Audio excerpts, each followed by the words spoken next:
وعلیکم السلام ورحمۃ اللہ وبرکاتہ۔ اللہ رب العالمین خیر و عافیت میں رکھے۔ سوال ایک اہم ترین مسئلہ کہ امام کے پیچھے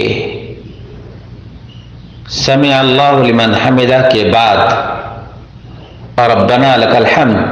بلند آواز سے بول سکتے ہیں؟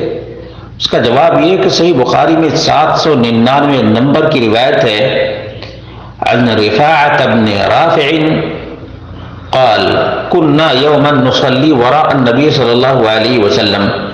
ایک دن ہم لوگ نبی کریم صلی اللہ علیہ وسلم کے پیچھے نماز ادا کر رہے تھے، فلما رفع رأسه من الركعة قال سمع الله لمن حمده، جیسے اللہ کے رسول صلی اللہ علیہ وسلم نے رکوع سے سر اٹھاتے ہوئے سمع اللہ لمن حمدہ کہا،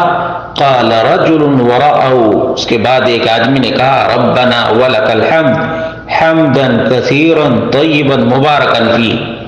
فلما انصرف، جب اللہ کے رسول صلی اللہ علیہ وسلم نماز سے فارغ ہو گئے اور صحابہ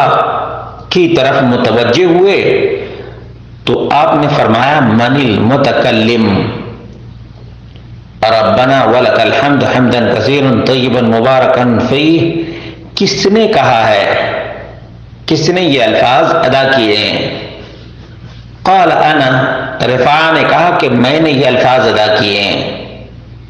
قال رأيت بضعة وثلاثين ملكا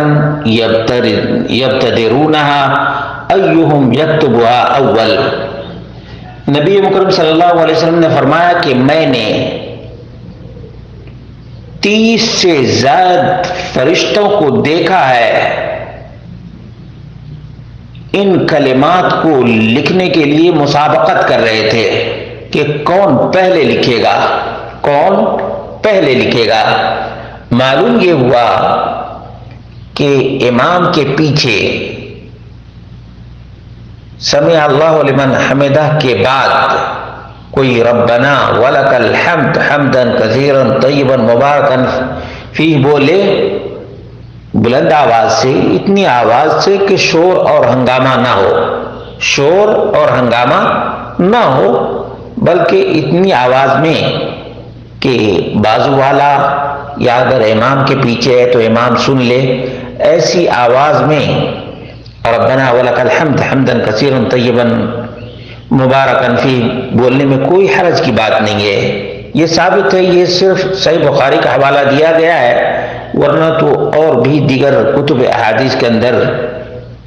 اس قسم کی روایتیں موجود ہے۔ اللہ رب العالمین سے دعا ہے اللہ رب العالمین ہم سب کو وہ کام کرنے کی توفیق عطا فرمائے جس میں اللہ کی رضا ہو اور محمد مصطفیٰ صلی اللہ علیہ وسلم کی اتباع